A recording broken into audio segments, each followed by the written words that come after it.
Baik, terima kasih. Ini masalah memantaskan diri teman-teman sekalian. Saya masuk Islam umur saya 18 tahun.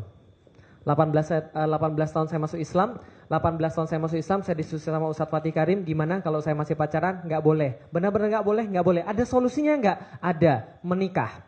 Maka saya bilang sama bapak saya umur 18 tahun, Pi, Felixia mau menikah. Bapak saya bilang apa? Kamu gila kamu ya? Kamu masuk Islam pikiranmu mesum aja. Akhirnya dimarah-marahin, kena omel, gak dinikahi lagi gitu kan ya. Ini gak enak banget. Nah setelah kemudian gak dinikahi, apa yang saya pikirkan? Oke, berarti bapak saya aja belum bisa saya yakinin. Apalagi bapaknya orang lain. Bisa dipahami teman-teman sekalian.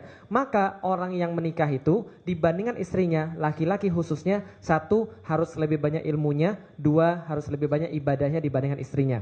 Tapi teman-teman sekalian, untuk meyakinkan orang tua itu punya cara yang khusus. Gimana caranya? Gini caranya. Kalau saya ketika saya sakit hati kemarin, ketika nggak boleh dinikahi, apa yang saya bilang? Bahwa berarti bapak saya belum percaya dengan saya. Maka saya harus buktikan bahwa saya laki-laki sama kayak dia. Bahwa saya laki-laki sama kayak dia. Maka apapun yang dia bisa lakukan, harus bisa saya lakukan.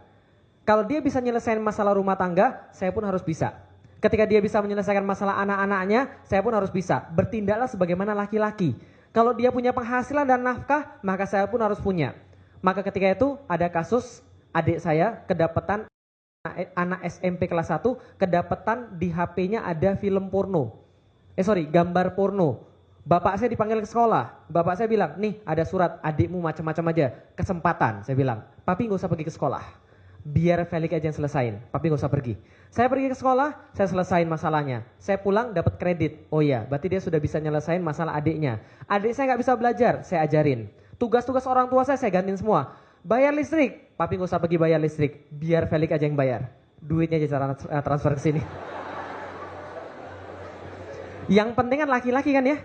Nah maka setelah kemudian 4 tahun saya meyakinkan bapak dan ibu saya bilang saya mau nikah, mereka baru boleh. Dan saya dinikahkan lebih duluan daripada kakak saya. Paham teman-teman sekalian? Karena kakak saya waktu itu belum serius untuk nikah. Lah gimana gak seriusnya? Mohon maaf, tatoan, masih kebut-kebutan dan sebagainya. Yang kayak begitu, gak akan dinikahin sama orang tuanya. Paham teman sekalian? Bertanggung jawab, laki-laki sebagaimana dia. Yang kedua, ngeyakinin bapaknya orang. Gimana caranya? Kan saya tadi sudah cerita.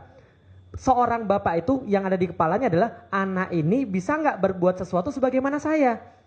Anda datang ke rumah dia, Assalamualaikum, Waalaikumsalam, saya mau dengan anak bapak. Oh ya boleh, kira-kira adik sudah kerja belum? Bapak percaya sama takdir Allah pak, dan percaya sama rezeki Allah pak. Bahwa rezeki Allah ini ada mengejar manusia sebagaimana ajal mengejar manusia pak. Apa bapak meragukan Allah subhanahu wa ta'ala pak?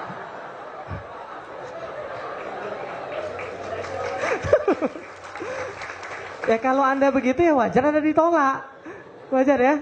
Tapi kalau Anda datang sudah jelas, semuanya iya. Memang setawakal-tawakalnya orang tua ya ada pertimbangan juga.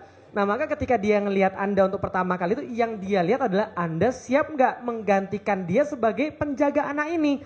Karena orang tua itu ketika sudah menikahi, maka dia menyerahkan anaknya, menyerahkan tugas bapak kepada suami. Bisa dipahami teman sekalian? Nah kalau memang belum, dakwah aja dulu. Saya masuk Islam 2002, 18 tahun. Saya nikah baru 2006. Jadi saya perlu 4 tahun untuk belajar Islam. Teman-teman sekalian, ada orang yang datang pada saya, Ustadz pacar saya mau masuk Islam. Supaya apa? Bisa nikah dengan saya. Saya bilang saya nggak rekomendasikan. Lah kenapa? Yang kayak begini-begini berakhir dengan sengsara. Jadi hati-hati ya. Yang cewek kasih tahu, lebih baik nggak nikah daripada menikahi orang yang salah. Serius. Kadang-kadang merasa udah mohon maaf umur dan sebagainya pengen nikah. Kalau nikah dengan orang yang salah itu jauh lebih parah. Dan ingat baik-baik yang cowok cuma 2 tipe, cewek ada 3 tipe. Cowok berapa tipe? 2. Cewek berapa tipe? Cewek sama cowok beda. Cowok cuma 2 tipe, cowok baik dan cowok jahat. Selesai. Cowok baik lebih dikit daripada cowok jahat. Cewek ada 3 tipe, cewek yang baik, cewek setengah-setengah, sama cewek yang jahat. Cewek yang jahat sedikit. Tapi kalau cowok yang jahat tadi banyak atau dikit? Banyak. Cewek yang jahat sedikit. Cewek baik sedikit. Yang banyak adalah yang kata Ustadz Fatih tadi, power bank belum selesai. Katanya, maksiat mau tapi sholat juga masih mau. Taat mau, maksiat jalan. STMJ, sholat terus, maksiat jalan. Nah, yang terjadi kan ya. Nah kalau sana yang tengah-tengah ini nanti nyari cowok, kira-kira yang dapatnya yang mana? Cowok baik atau cowok jahat? Kalau cewek baik selalu pasti sama cowok yang baik, itu udah pasti. Tapi kalau cewek yang setengah-setengah ini, Yang nggak kafah-kafah ini dapatnya baik atau yang jahat? Yang baik akan cari yang baik juga. Bisa dipahami teman-teman sekalian.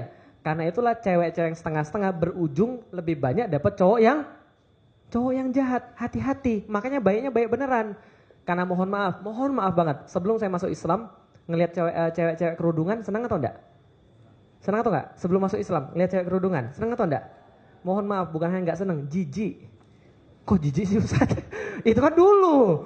Ketika saya belum masuk Islam, ketika masuk IPB, pacar saya bilang, jangan-jangan kamu selingkuh di sana. Saya bilang, nggak mungkin saya selingkuh, nggak mungkin saya naksir sama anak-anak petani.